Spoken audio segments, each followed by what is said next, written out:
ഒരുമാതിരി കളിപ്പീര് വർത്താനം എടുക്കരുത് നീ. അപ്പം സക്കറിയ പറയുന്നത് ചീരമ്മ പുളി, ചീരംപുളി, ഇങ്ങനെ പുളിയുള്ള തിരുവചനം നിന്റെ അണ്ണാക്കിന് എത്ര മധുരം. ഈ ശിഷ്യരായി തീരുന്നതിന് 5 തലങ്ങളുണ്ട് എന്ന് ഇന്ന് വായിച്ച വേദഭാഗം നമ്മോട് സൂചിപ്പിക്കുന്നുണ്ട്. There are 5 facets of becoming a disciple of Christ. A listener, an audience will become ardent followers when they acquire these facets of discipleship. ഈ 5 ഭാവങ്ങൾ, ശിഷ്യത്വത്തിൻ്റെ പടവുകൾ ഇന്ന് സന്ധ്യയിൽ ധ്യാനിക്കണം എന്നാണ് ഞാൻ ആഗ്രഹിക്കുന്നത്. നമ്മൾ എപ്പോഴാണ് ശിഷ്യരായി തീരുന്നത്? ഒന്നാമത്, നാം ശിഷ്യരായി തീരുന്നത് തിരുവചനത്തോട് കൊതിയുണ്ടാകുമ്പോഴാണ്. Discipleship is desire for the word of the Lord. തിരുവചനത്തോട് കൊതിയുള്ളവരായി തീരുക. കൊതി എന്ന് പറഞ്ഞാൽ എന്തുവാ?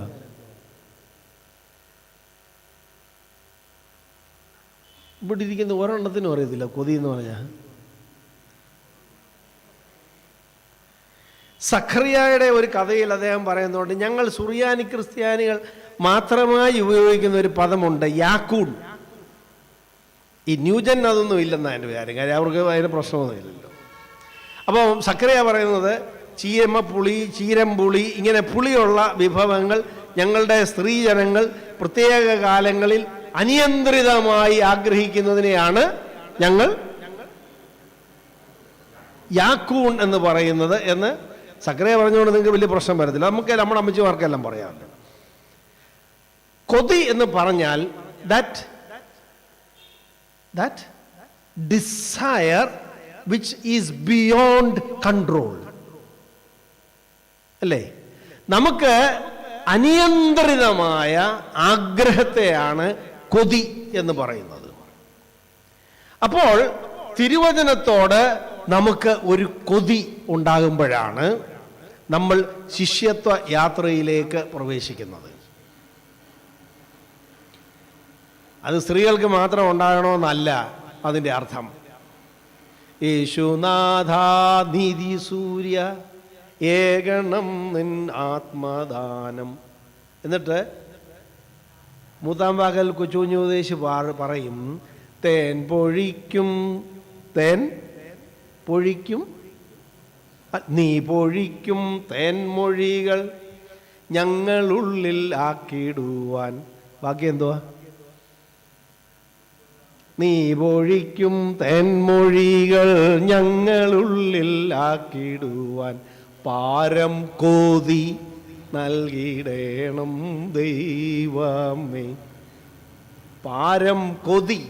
അപ്പോൾ ഒരു വിശ്വാസ സമൂഹത്തിന് ഉണ്ടാവേണ്ട ഏറ്റവും പ്രധാനപ്പെട്ട കൊതി, നീ പൊഴിക്കും തേൻമൊഴികൾ ഞങ്ങളുള്ളിൽ ആക്കിടുവാൻ. Lord, let us feed on your word. May we have that desire for your word. So discipleship happens when there is a desire for the word. വചനത്തോടുള്ള കൊതി ഉണ്ടാകുമ്പോഴാണ് നമ്മൾ ശിഷ്യരായി തീരുന്നത്. നമ്മുടെ ശുശ്രൂഷകളിലെല്ലാം ഇതിനെക്കുറിച്ചുള്ള വാക്കുകളും വ്യാഖ്യാനവുമാണ് എല്ലാ ആഴ്ചയും സംഭവിക്കുന്നത്. സുവിശേഷം വായിച്ചു കഴിഞ്ഞിട്ട് എന്തോ പാടും? ദൈവത്തിൻ സുവിശേഷം വിലമതിയാതുള്ളത്. അതിൻ്റെ വില എത്രയാണ്? സുവിശേഷത്തിൻ്റെ വില എത്രയാണ്?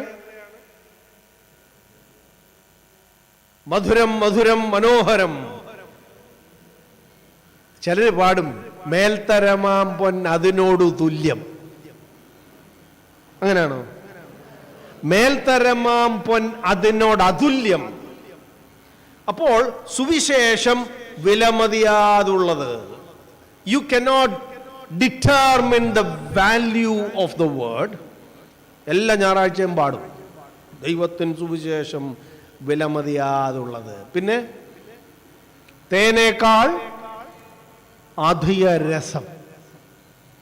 നല്ല രസമാണ് ഏതിന്? വചനത്തിന്. തേനേക്കാൾ അധിക രസം. കാരണം തേനാണ് ഏറ്റവും രുചിയുള്ളത് എന്ന് നമ്മൾ വിചാരിക്കുമ്പോൾ ആ തേനേക്കാൾ അധികം രസമുള്ളതാണ് വചനമെന്ന് എല്ലാ ഞായറാഴ്ചയും നമ്മൾ പാടാറുണ്ട്. രുചിച്ചു നോക്കിയിട്ടുണ്ടോ? രുചി നമ്മൾ എവിടെ കൊണ്ടാണ് അറിയുന്നത്? രുചി നമ്മൾ അറിയുന്നത് എവിടെ കൊണ്ടാണ്? നാക്കുകൊണ്ട്. വചനത്തിന്റെ രുചിയോ? അണ്ണാക്കുകൊണ്ട്. Beyond your palates. തിരുവചനം നിന്റെ അണ്ണാക്കിന് എത്ര മധുരം. സാധാരണ ഭക്ഷണത്തിന്റെ രുചി നാക്കിന്റെ അറ്റം കൊണ്ട് തീരുമ്പോ ഇത് അണ്ണാക്കിലൂടെ മധുരം വരുത്തുന്നതാണ് എന്ന് പറഞ്ഞാൽ beyond that you cannot describe the sweetness of the word. Beyond the most delicacies that you can have, which will determine by the palates towards the end of your tongue, this goes beyond your tongue. അണ്ണാക്കിന് മധുരം വരുത്തുന്നതാണ്. പിന്നെ ഒരു വാക്കുകൂടെ നമ്മൾ പാടുന്നു, പുഷ്പമണം ഒപ്പമല്ല എന്ന് പറഞ്ഞാൽ എന്താണ്? തിരുവചനത്തിനൊരു മണമുണ്ട്. അപ്പോൾ തിരുവചനത്തിന് മണമുണ്ട്, തിരുവചനത്തിന് ഗുണമുണ്ട്, തിരുവചനത്തിന് മൂല്യമുണ്ട്. എല്ലാ ഞായറാഴ്ചയും നമ്മൾ അഫേം ചെയ്തിട്ട് പോകുന്ന ഒരു കാര്യമാണ്. It has a value beyond all treasures. It has a taste beyond all delicacies. And it has a fragrance beyond all poisons. അല്ലേ? പോയിസൺ എന്ന് പറയാൻ എന്താണെന്ന് അറിയാമല്ലോ അല്ലേ? ഇല്ലേ? പോയിസൺ വിഷമല്ല, അടിക്കുന്ന സൂത്രം, കാശ് കൊടുത്തു. ഏറ്റവും വിലയുള്ള മണത്തേക്കാൾ മണമുള്ളതാണ് വചനം. ഇതിൻ്റെ വല്ല മണവും ഗുണവും ഉണ്ടോ നമുക്ക്? ചിലർ പറയുമല്ലോ ഒരു മണവും ഗുണവും ഇല്ല. എന്തിനാ മണവും ഗുണവും? നീ പൊഴിക്കും തേൻമൊഴികൾ ഞങ്ങളുള്ളിൽ ആക്കിയിടാൻ. ഈ ഞങ്ങൾ ഉള്ളിലാക്കുന്നതാണ് വെളിയിലേക്ക് വരുന്ന മണം.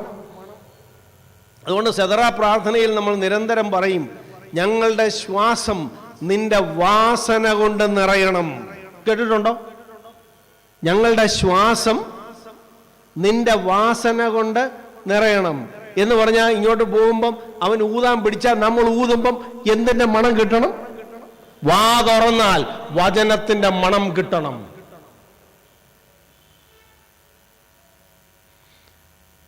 ആ പാരമ്പര്യമാണ് നമുക്കുള്ളത്. വചനത്താൽ രൂപപ്പെട്ടവരും വചനത്തിന് വേണ്ടി നിലകൊള്ളുന്നവരുമാണ് നമ്മൾ. എന്നാൽ ഈ വചനത്തോട് നമുക്കൊരു കൊതിയുണ്ടോ? എത്ര ഭക്ഷിച്ചാലും, എത്ര ധ്യാനിച്ചാലും, എത്ര വായിച്ചാലും മതിയാവാതെ വണ്ണമുള്ള ഒരു യാക്കൂൺ നമുക്ക് ഈ വചനത്തോടുണ്ടോ? ഉണ്ടോ?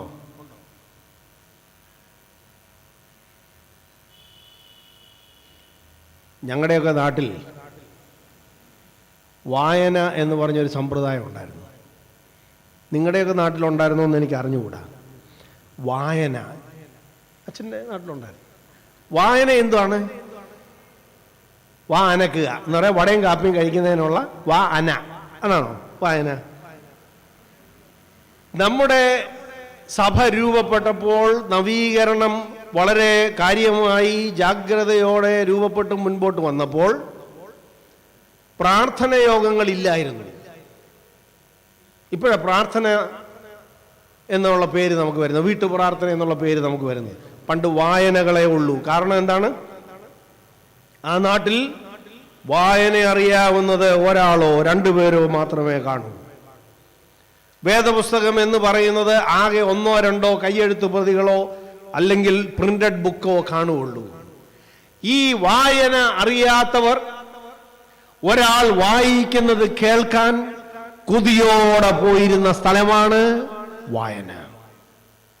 So every parish was formed by വായനാസ്. This ardent desire for the word has formed our church. But my dear brothers and sisters, are we keeping on to this desire? നമ്മുടെ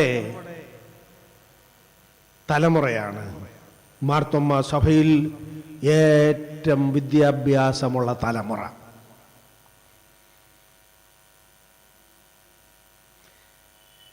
എൻ്റെ ഗ്രാൻഡ് മദറിന്, എൻ്റെ എന്ന് പറയുന്നത് എൻ്റെ പെങ്ങളുള്ളതുകൊണ്ട് ഞങ്ങളുടെ എന്ന് പറയണം, അല്ലെ അവൾ പിന്നെ ഇന്ന് വീട്ടിൽ കയറ്റത്തില്ല.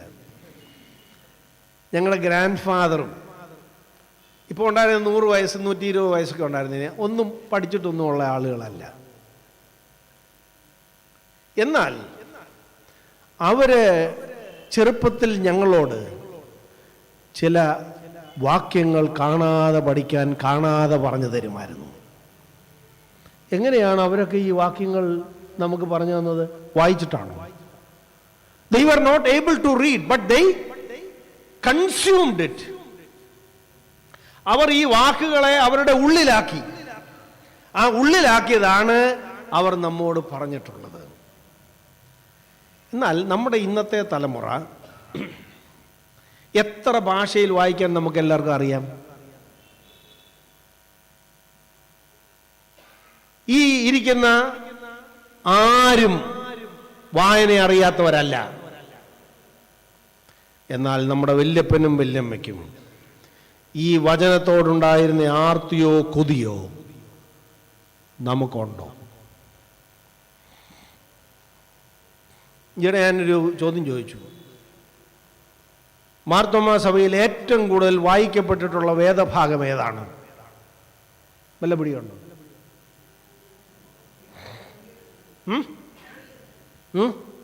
സങ്കീർത്തനം ശരിയായിരിക്കും. എന്നാൽ എൻ്റെ അഭിപ്രായം മാർത്തോമാ സഭയിൽ ഏറ്റവും കൂടുതൽ മാർത്തോമാക്കാർ ഏറ്റവും കൂടുതൽ വായിച്ചിട്ടുള്ള വേദഭാഗം ഉൽപ്പത്തി 1 മുതൽ 6 വരെയാണ്.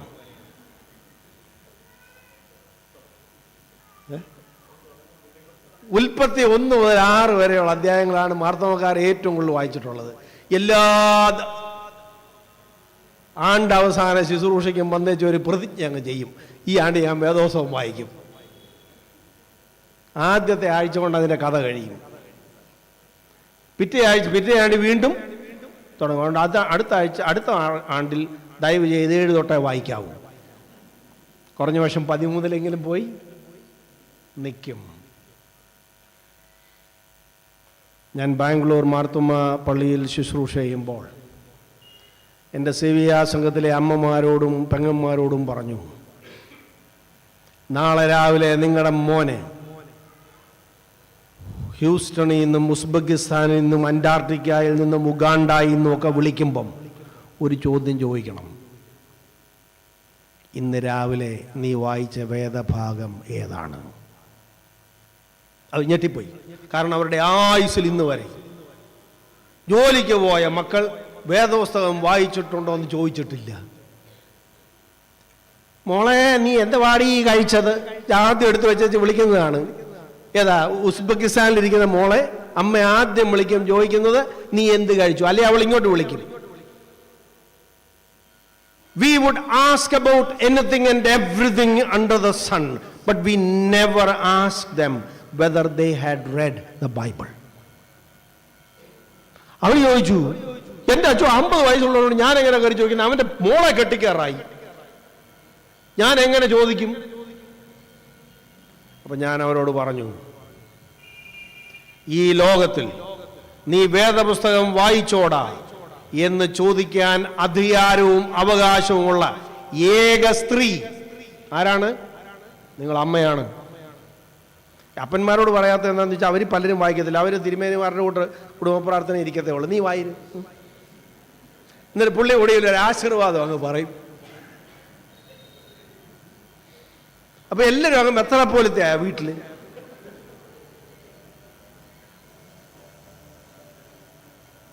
ഈ അമ്മമാർ പറഞ്ഞു, പാടാണ്, അവൻ എന്ത് പറയുമെന്ന് അറിയത്തില്ല.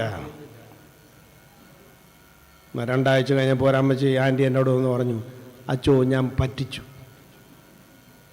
എന്തോ പറ്റിച്ചു? സ്ഥിരം പണിയാണല്ലോ, ഇവനെന്തോ പ്രത്യേകിച്ച് പറയാൻ. അല്ലച്ചോ, മിനിഞ്ഞാന്ന് അവൻ വിളിച്ചപ്പം ഞാൻ ഒറ്റ ചോദ്യം, 50 വയസ്സുണ്ട്, നീ ഇന്ന് രാവിലെ ഏതാ വേദഭാഗം വായിച്ചതെന്ന്.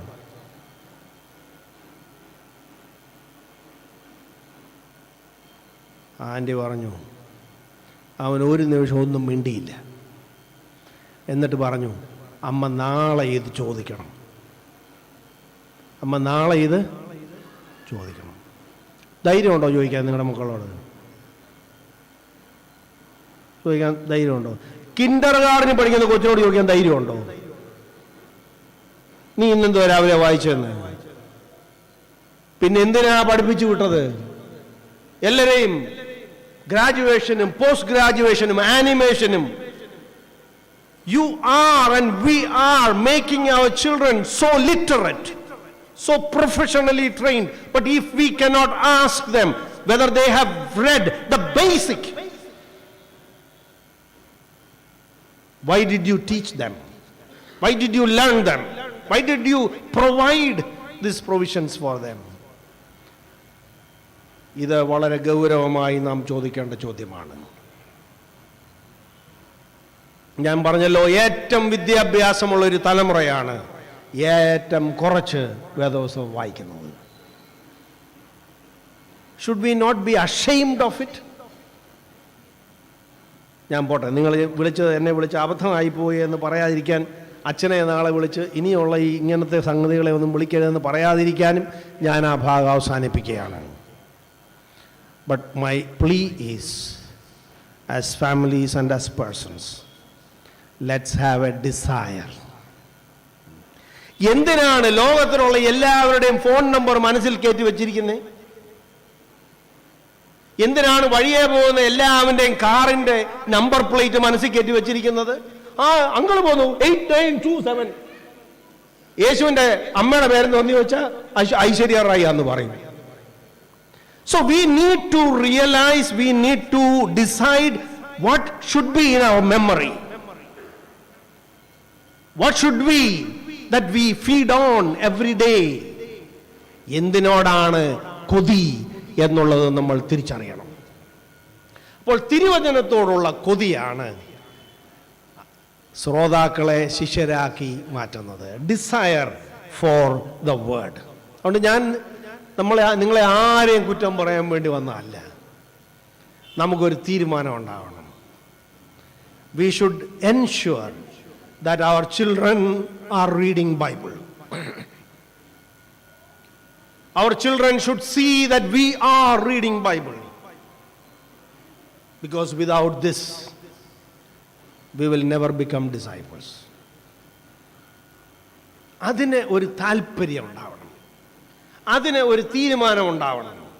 ഈ കൺവെൻഷൻ കൊണ്ട് വേറെ ഒന്നും സാധിച്ചില്ലെങ്കിലും ഒരു കൊച്ചു തീരുമാനം, ഞാൻ എൻ്റെ വീട്ടിൽ, ഞാൻ എൻ്റെ ജീവിതത്തിൽ വേദപുസ്തകം വായിക്കും എന്നൊരു തീരുമാനം മതി. അതിനുവേണ്ടി നാം എടുക്കുന്ന സമയം അത് ഏറെ വിലയുള്ള സമയമാണ് എന്ന് നമ്മൾ തിരിച്ചറിയണം. രണ്ടാമത്, ശിഷ്യത്വം എന്നത്, ഒന്നാമത്തെ എന്തോ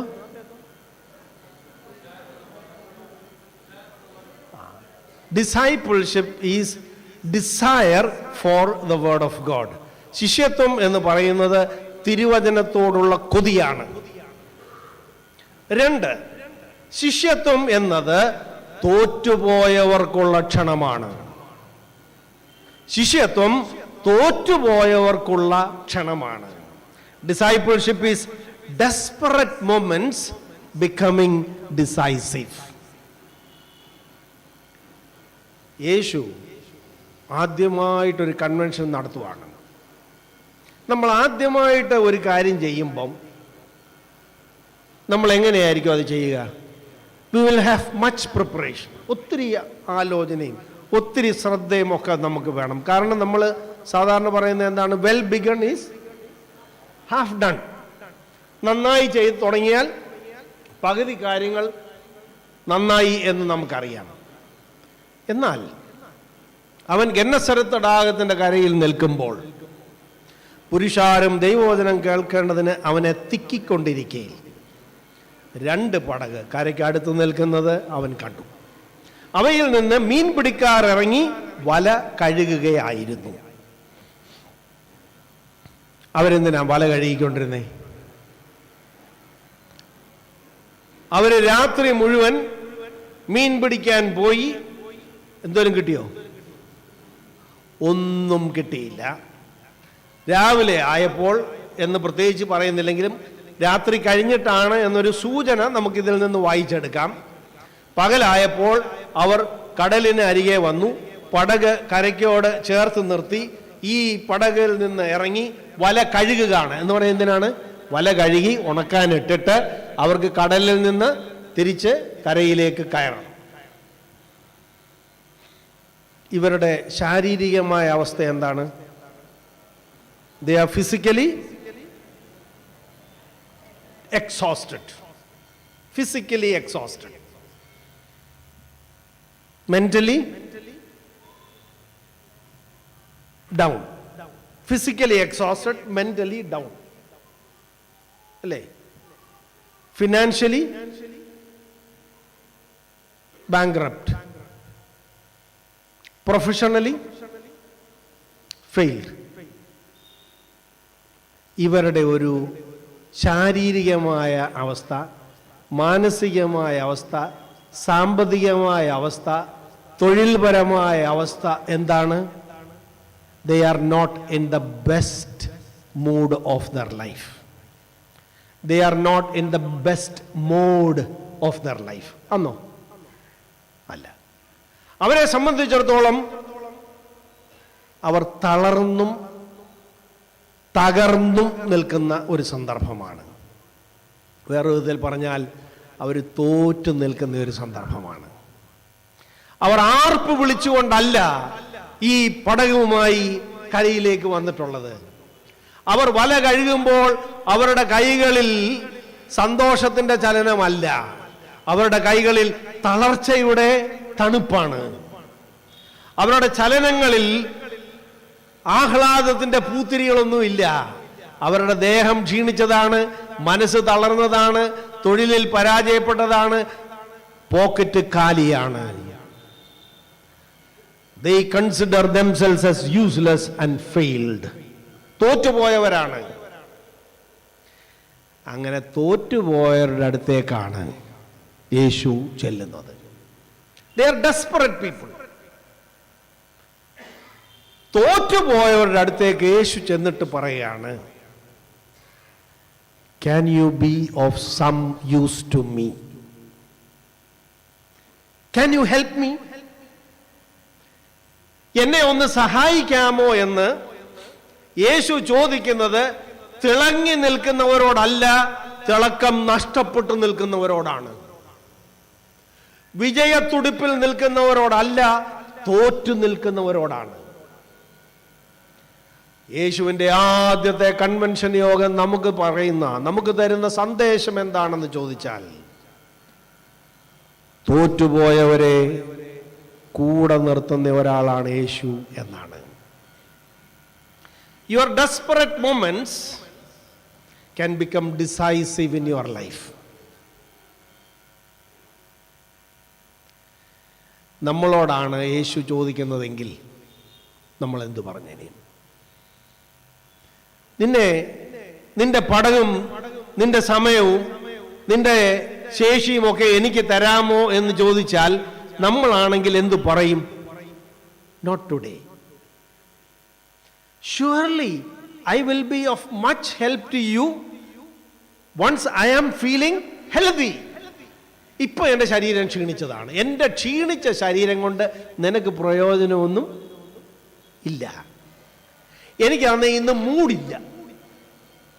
നമ്മുടെ പിള്ളേരോട് എന്തും പറഞ്ഞാൽ എനിക്ക് മൂടില്ല. എന്തോ മൂടില്ല. നമ്മളും പറയല്ലേ, today I am not feeling like that, so if I don't feel like that I will not going to do it. ഇനി എന്നാ ഈ ഫീൽ വരുന്നേ? I don't feel like it. There could have been so many excuses for these people to move away from Jesus' call. യേശു അവരോട് വരിക, എന്നെ സഹായിക്ക, എൻ്റെ കൂടെ നിൽക്ക എന്ന് പറഞ്ഞപ്പോൾ ഈ ക്ഷീണിച്ച ശരീരമുള്ളവരാണ് അവൻ്റെ കൂടെ നിന്നത്.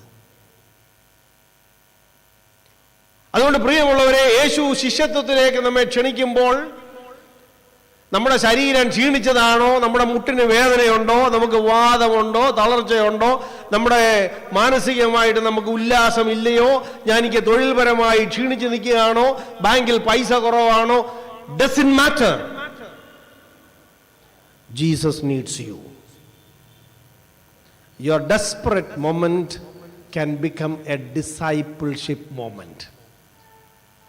ഇവർ ഇന്ന് ഞങ്ങൾക്ക് പറ്റത്തില്ല, നാളെ ആകട്ടെ എന്ന് പറഞ്ഞിരുന്നെങ്കിൽ ഇവർ ശിഷ്യരായി തീരാനുള്ള സാധ്യത ഉണ്ടാകുമായിരുന്നോ എന്ന് നമുക്ക് അറിഞ്ഞുകൂടാ.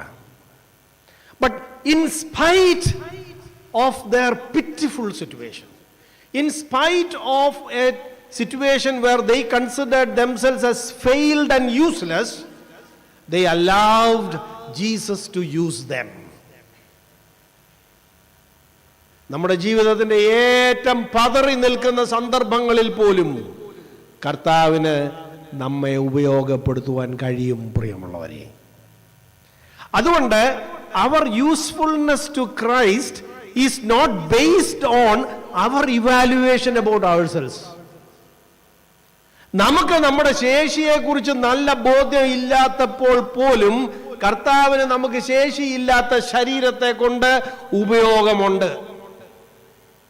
ഞാൻ പണ്ടായിരുന്നെങ്കിൽ എന്ത് ചെയ്യായിരുന്നു, ഇപ്പൊ എന്തോ ചെയ്യാനോ, ഇപ്പൊ 65 വയസ്സ് കഴിഞ്ഞു പോയി, ഇപ്പൊ കാലിൽ അങ്ങോട്ട് മടങ്ങുന്നില്ല, എഴുന്നേറ്റാ ഉടനെ നടക്കാൻ പറ്റുന്നില്ല, അങ്ങോട്ട് പറ്റുന്നില്ല. ഈ പറ്റുന്നില്ല എന്ന് പറയുന്ന ഓരോ സന്ദർഭത്തെയും ഏറ്റവും മികവുറ്റതാക്കുന്നതാണ് ദൈവത്തിന്റെ പണി.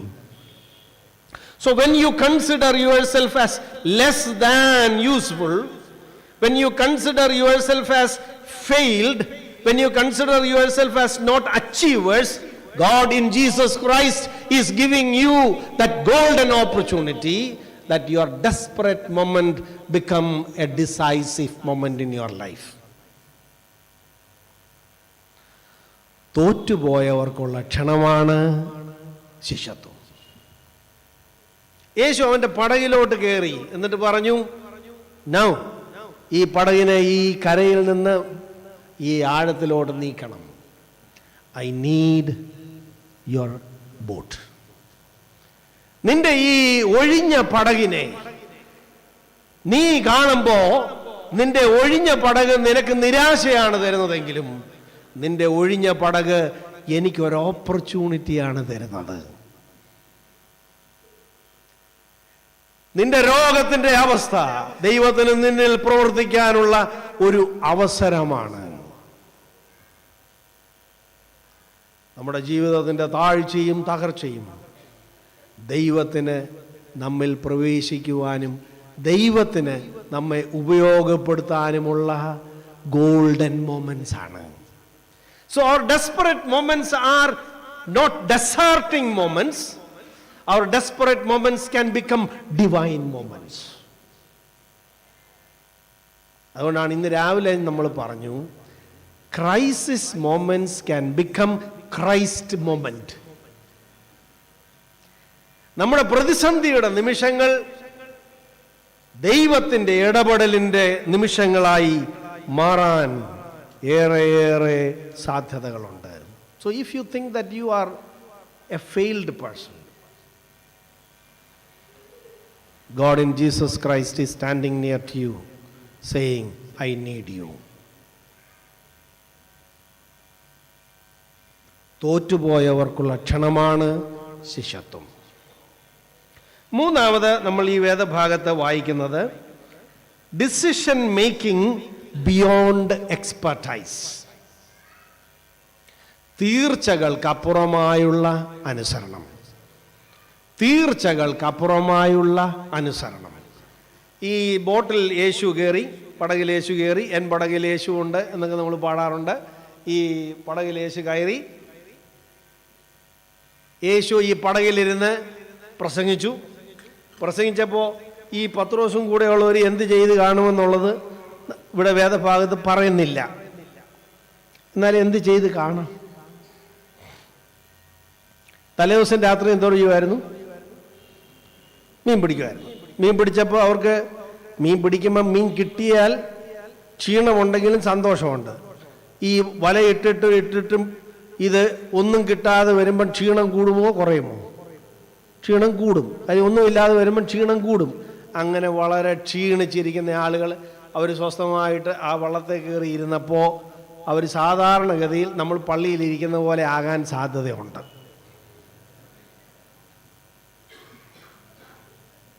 അത് ഇത്രയും കംഫർട്ടിംഗ് ആയിട്ടും പീസ്ഫുള്ളായിട്ടും ഒരു സിറ്റുവേഷൻ ഉള്ളപ്പോൾ what else can we do?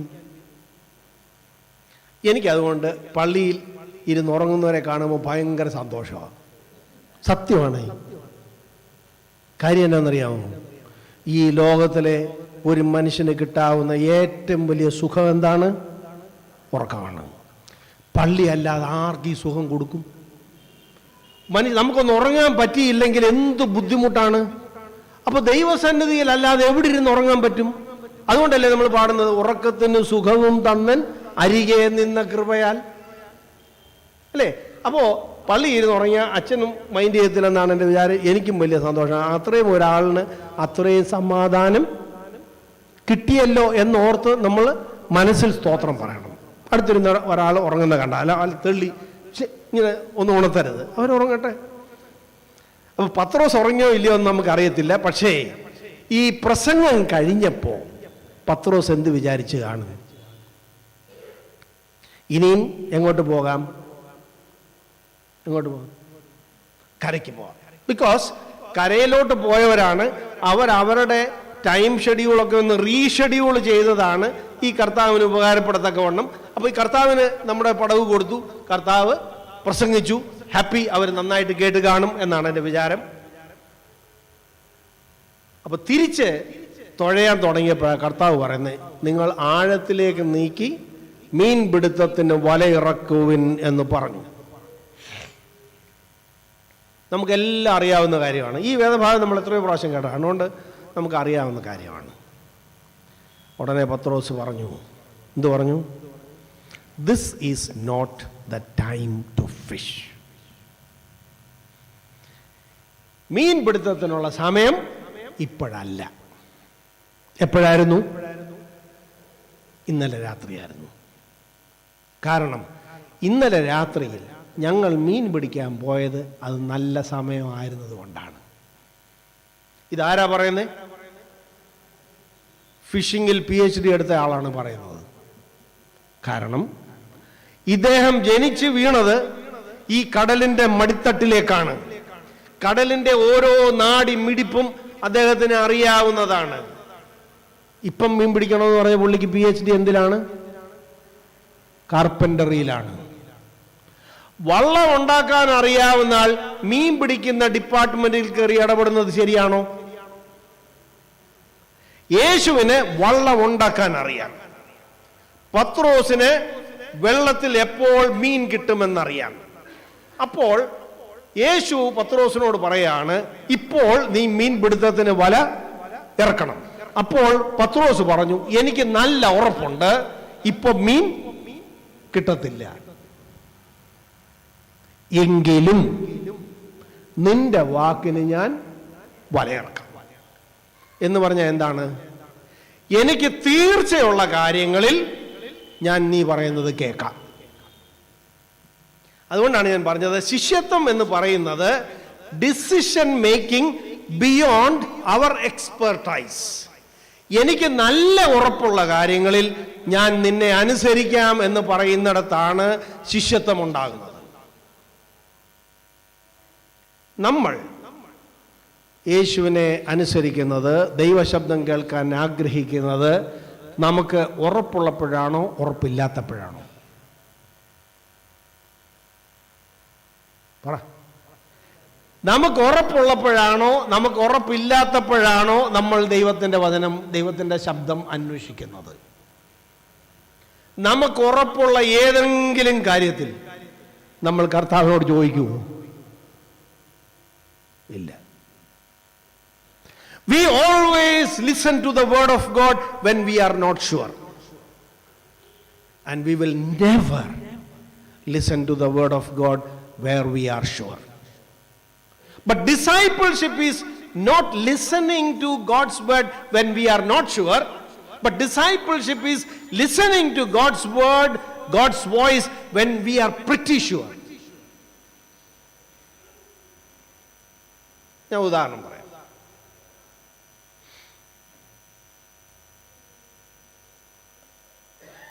നമ്മളൊരു വീട് പണിയാൻ തുടങ്ങി. നാട്ടിലെ ആയിട്ട് വിചാരിച്ചാൽ മതി. ഒരു വീട് പണിയാൻ തുടങ്ങി. ഒരു 20 ലക്ഷം രൂപയുടെ വീട് എന്നൊക്കെ പറയാൻ, നിങ്ങൾ ചിരിക്കല്ലേ കേട്ടോ, ഞാൻ പഴയ കാര്യം പറഞ്ഞാൽ 20 ലക്ഷം രൂപയുടെ ഒരു വീട് വെക്കണമെന്ന് വിചാരിച്ചു. അപ്പോൾ 10 ലക്ഷം രൂപ ലോൺ എടുക്കാം. 10 ലക്ഷമൊക്കെ സംഘടിപ്പിച്ച് വീട് പണി അങ്ങോട്ട് തുടങ്ങി. 10 ലക്ഷം രൂപയുടെ പണി കഴിഞ്ഞപ്പം ഈ ലോൺ ഏതെങ്കിലും കാരണവശാൽ നിന്നുപോയി. പലരോടും ചോദിച്ചിട്ടും കിട്ടുന്നില്ല. ഉള്ള വീട് പൊളിച്ചിട്ട് അതിൻ്റെ ചാർത്തിലാണ് താമസിക്കുന്നത്. ഇതാണെങ്കിൽ കെട്ടിപ്പൊക്കി മോളി വരെ വന്നതേ ഉള്ളൂ. ഇനി മേൽക്കൂര ഇടാനുള്ള കാശാ കിട്ടേണ്ടത്. നമ്മളെന്തോ ചെയ്യും? നമ്മൾ മുകളിലോട്ട് നോക്കും. എൻ്റെ കർത്താവേ ഞാൻ എന്തോ ചെയ്യും, അല്ലേ? എൻ്റെ കർത്താവേ ഞാൻ എന്തോ ചെയ്യും. എന്നിട്ട് നമ്മുടെ അത്യാവശ്യം അടുപ്പമുള്ളവരോട് പറയും, പ്രാർത്ഥിക്കണം കേട്ടോ, ലോൺ ശരിയായില്ല. പിന്നെ സേവ്യാസംഘത്തിന് ഇടവും മിഷനും ആ സമയത്തെങ്ങാണ് മാരാമൺ കൺവെൻഷൻ വന്ന അവിടെ ഒരു കുറിപ്പെടുത്തിയിടും. പടിഞ്ഞാറ്റേതിൽ തോമസിൻ്റെ മകൻ ശ്യാം വീട് പണിയുടെ ബുദ്ധിമുട്ടിൽ ഭാരപ്പെടുന്നു, പ്രാർത്ഥനയ്ക്കായി അപേക്ഷിക്കുന്നു.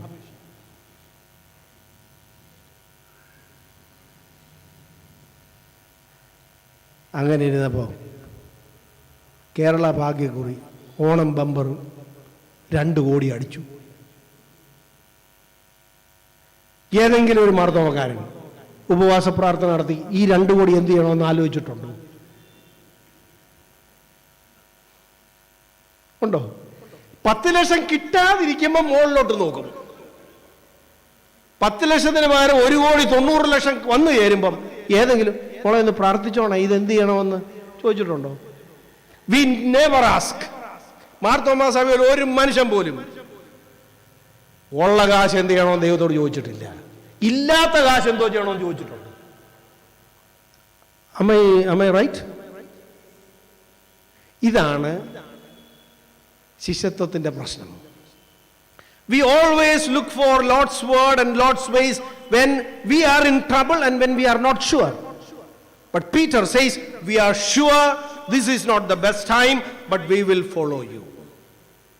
നമുക്ക് ഉറപ്പുള്ള കാര്യങ്ങളിൽ ദൈവത്തിൻ്റെ ശബ്ദം കേൾക്കാൻ വിധേയപ്പെടുമ്പോഴാണ് നമ്മൾ ശിഷ്യരാകുന്നത്. അല്ലാത്തത് ആരും ചോദിക്കും.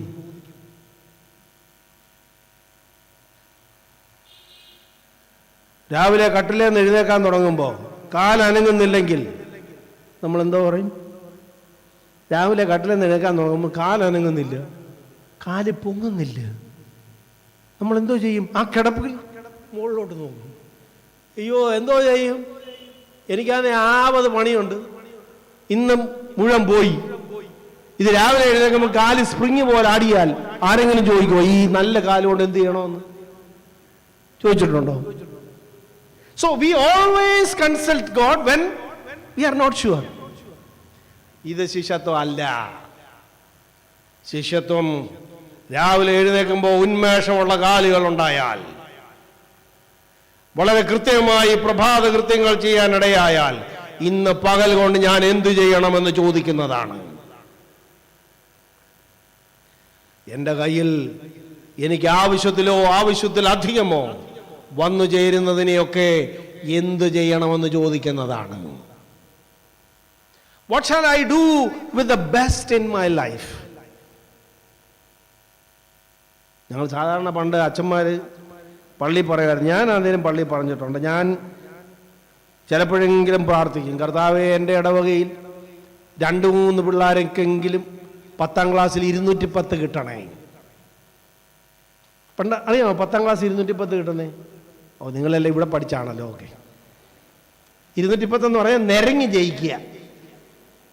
കാരണം എന്തിനാണ്? ഈ നിരങ്ങി ജയിക്കുമ്പം ഈ കോളേജിൽ അഡ്മിഷൻ കിട്ടാനെങ്കിലും ചെന്നിട്ട് പറയും, ഇവനെ അച്ഛനാക്കാനാ 200 ഒരു അഡ്മിഷൻ കൊടുക്കണം.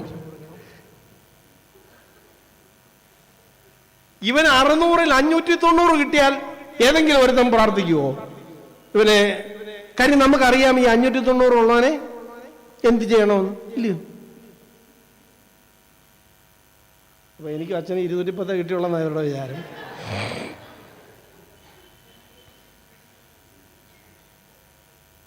We need to ask, what shall I do when I am very sure? In things I am pretty sure, what shall I do? അതുകൊണ്ട് ശിഷ്യത്വം എന്ന് പറയുന്നത് തീർച്ചകൾക്കപ്പുറമുള്ള അനുസരണമാണ്. 4ാമത്, ശിഷ്യത്വം എന്നത് തകർപ്പൻ വിജയങ്ങളിലുള്ള അനുതാപമാണ്. ശിഷ്യത്വം തകർപ്പൻ വിജയങ്ങളിലുള്ള അനുതാപമാണ്. Discipleship is our disposition in dramatic achievements. പത്രോസ് വല ഇട്ടു. വലയിട്ടപ്പോൾ എന്ത് സംഭവിച്ചു? ഒരു പടകിന് പകരം 2 പടക് നിറച്ച് മീൻ കിട്ടി. കഴിഞ്ഞ രാത്രിയിൽ പോയിട്ടുള്ള ഒരുത്തനും മീൻ കിട്ടിയിട്ടില്ല. കാരണം എന്നാ? ഇവരെ മറ്റവരെ കൂടെ വിളിക്കണമെങ്കിൽ അവൻ്റെ ഒഴിഞ്ഞു കിടന്നിട്ടല്ലയോ വിളിച്ചത്? ഏതാ ഒരു പടകിൽ കയറിയാണ് ഇവർ പോയത്. അപ്പൊ ഈ മീൻ കൂടിയപ്പോൾ മറ്റേ പടകിലുള്ള കൂട്ടാളികളെ വിളിക്കണമെങ്കിൽ അവരുടെ പടകിലും ഒന്നും ഇല്ല. അപ്പൊ തലേ രാത്രിയിൽ ഒന്നും ആർക്കും കിട്ടിയിട്ടില്ല. ധാരാളം പടകുകൾ ഒഴിഞ്ഞു കിടപ്പുണ്ട്. അങ്ങനെ മറ്റു പലർക്കും കിട്ടാഞ്ഞ വലിയ മീൻ ഇവർക്ക് കിട്ടിയപ്പോ, ഒരു പടകിന് പകരം 2 പടക് നിറച്ച് മീൻ കിട്ടിയപ്പോ പത്രോസ് എങ്ങനെ നിൽക്കണം? പത്രോസ് എങ്ങനെ നിൽക്കണം?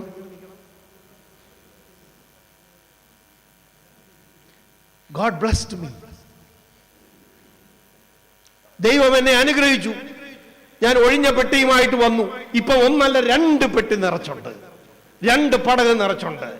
God had blessed me.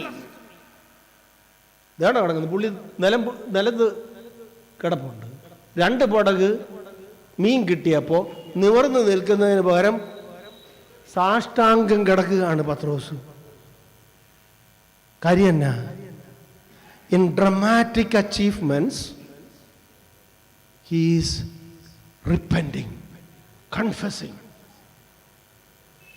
ഈ അതിശയകരമായ അനുഭവങ്ങൾ, തകർപ്പൻ വിജയമുണ്ടാകുമ്പോൾ നിവർന്നു നിൽക്കുന്നതിന് പകരം കർത്താവിന്റെ മുമ്പിൽ അവൻ കൂടുതൽ കൂടുതൽ കുനിയുകയാണ്. അവൻ ദൈവസന്നിധിയിൽ നിവർന്നു നിൽക്കുകയല്ല, അവൻ ദൈവസന്നിധിയിൽ തമ്പട്ട് കിടക്കുകയാണ്. നമ്മൾ പലപ്പോഴും അനുഭവിക്കുന്ന എപ്പോഴാണെന്നറിയാമോ? ഈ വലയിലൊന്നും കയറാത്തപ്പോഴാണ്, അല്ലയോ? നമ്മുടെ അനുതാപമെല്ലാം ബുദ്ധിമുട്ട് വരുമ്പോഴാണ്. ഒരു രോഗം വരുമ്പോൾ, എൻ്റെ കർത്താവേ, എത്ര സേവ്യാസംഘത്തിൻ്റെ ഇടവമനുഷ്യന് പള്ളിയിലും പോയതാ, എനിക്കിങ്ങനെ വന്നല്ലോ, എൻ്റെ കുറവാണെന്നോ കർത്താവേ? ഒരു കുഴപ്പമില്ലാതെ നമ്മുടെ നാടൻ ഭാഷയെ പറഞ്ഞാൽ നല്ല സ്പ്രിങ് പോലെ നടക്കുമ്പോൾ അനുതാപത്തിന് ആവശ്യമുണ്ടോ? എന്നാൽ പത്രോസ് അനുദപിക്കുന്നത് when everything is well and good, everything is received beyond measure.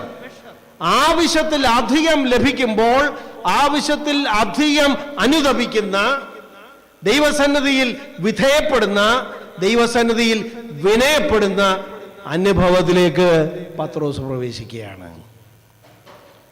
നമ്മുടെ സാക്ഷ്യങ്ങൾ പലപ്പോഴും അറിഞ്ഞോ അറിയാതെയുള്ള ആത്മീയ അഹങ്കാര പ്രസ്താവനകളാണ്. ഞാൻ ഒന്നുമില്ല വന്നു, എന്നെ ദൈവം എല്ലാം കൃപയോടെ നടത്തി, അതിന് സ്തോത്രം എന്ന് പറഞ്ഞാൽ എന്താണ്? എനിക്ക് വല്ലതും തന്നതുകൊണ്ട് ഞാൻ പുള്ളിക്ക് തിപ്പടിക്കുന്നു. But the more he received, the more he confessed, saying, I am not worthy to receive it. I am not worthy to receive it. നമുക്ക് വേണ്ടത് അഹംഭാവമല്ല പ്രിയമുള്ളവരെ, നമുക്ക് വേണ്ടത് അനുതാപമാണ്.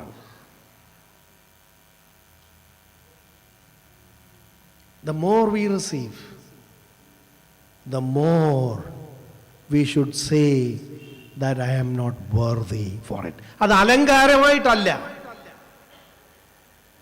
അത് നമ്മുടെ ജീവിതത്തിന്റെ ഭാവമാവണം. നാം ഏറെ ലഭിക്കുന്തോറും കൂടുതൽ കൂടുതൽ കുനിയുന്നവരായി മാറണം. ഞാൻ എൻ്റെ വല്യപ്പച്ചൻ്റെ കൂടെ ഞങ്ങളുടെ കണ്ടത്തിലൊരിക്കൽ പോയി ചെറുപ്പത്തിൽ. അപ്പോൾ അപ്പച്ചൻ പറഞ്ഞു, ഈ നെല്ലെല്ലാം കൊയ്യാറായി,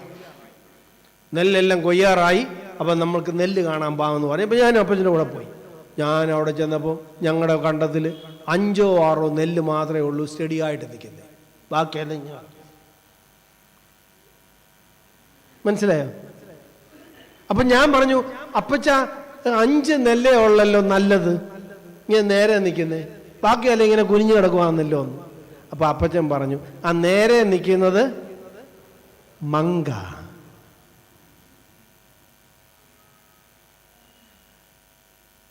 നമ്മൾ പലപ്പോഴും നിൽക്കുന്നത് മങ്കന്മാരായിട്ടാണ്. അതിൻ്റെ സ്ത്രീലിംഗം ഞാൻ പറയുന്നില്ല.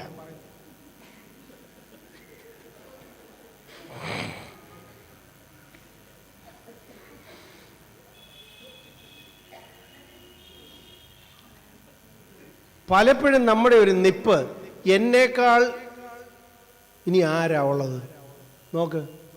ദൈവം എന്നെ അല്ലാതെ ആരെയാ ഇത്രയും അനുഗ്രഹിച്ചു? എല്ലാവരും എന്താണ് പടം ഒഴിഞ്ഞു കിടക്കുന്നു, എൻ്റെ നിറഞ്ഞു നിൽക്കുന്നു. മങ്കൻ.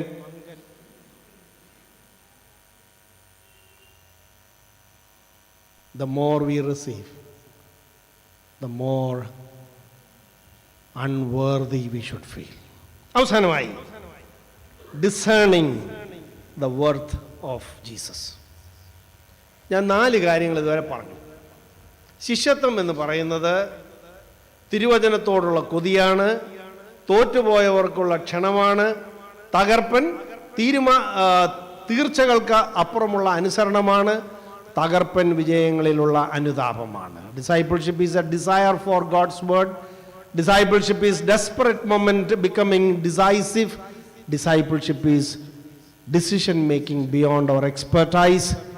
Discipleship is our disposition in dramatic achievements. ശിഷ്യത്വം തിരിച്ചറിവിൻ്റെ യാത്രയാണ്. ശിഷ്യത്വം തിരിച്ചറിവിൻ്റെ യാത്രയാണ്.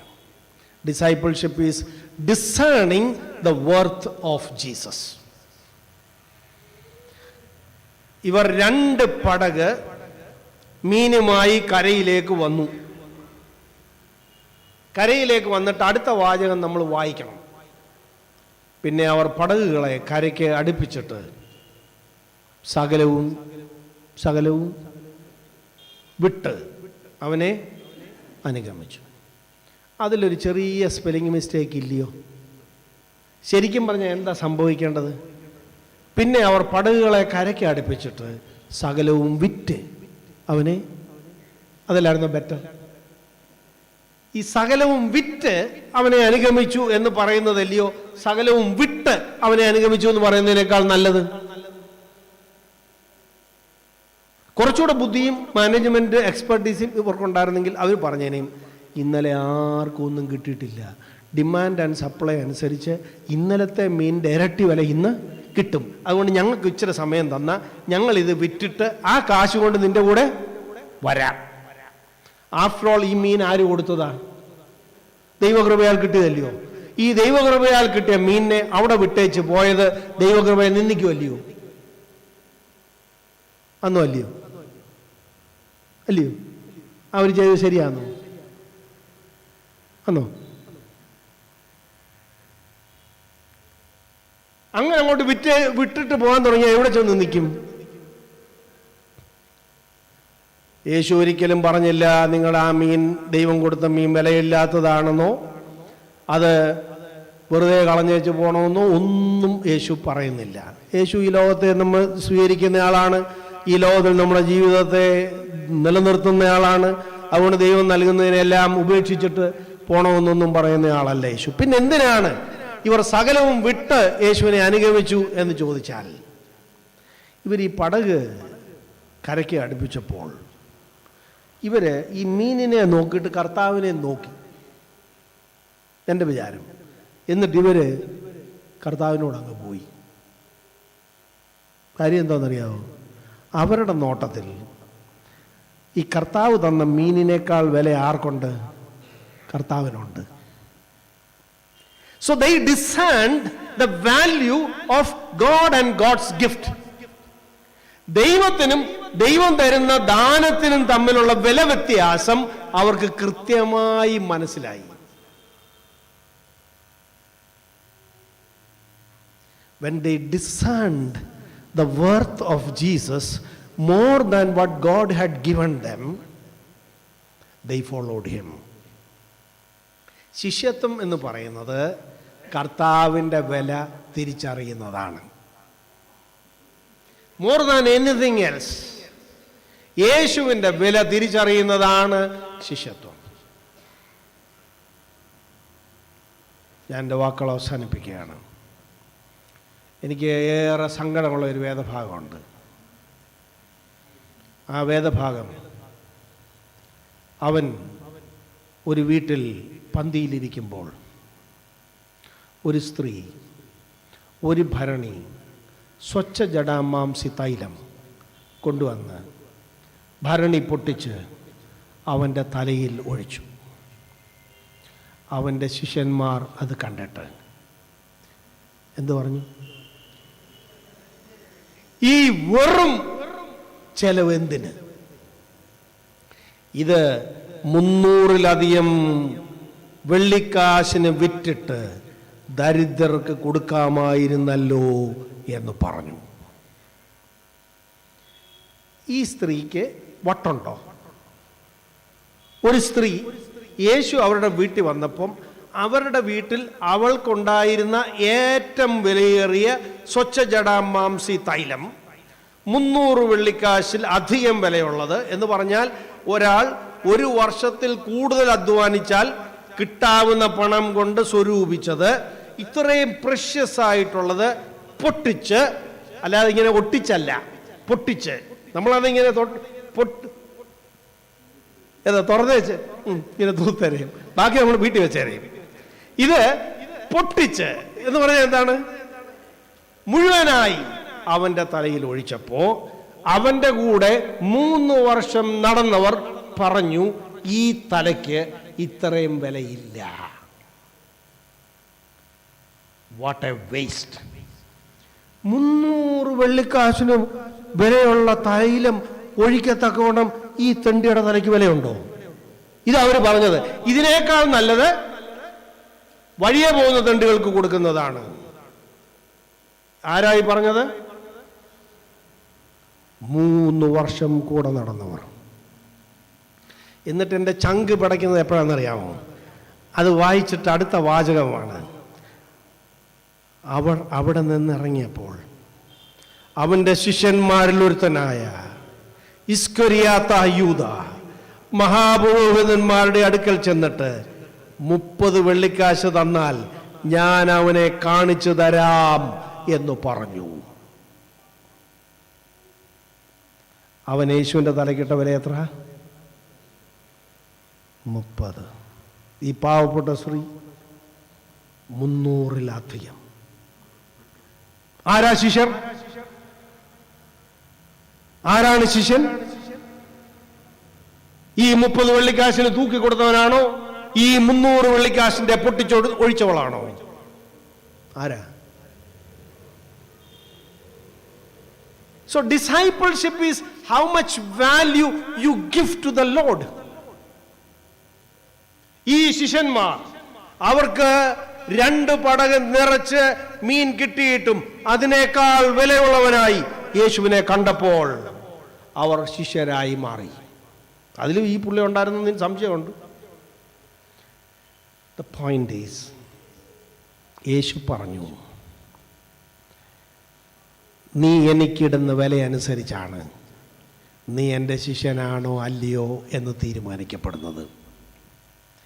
If you value me more than you value your family, you can be my disciple.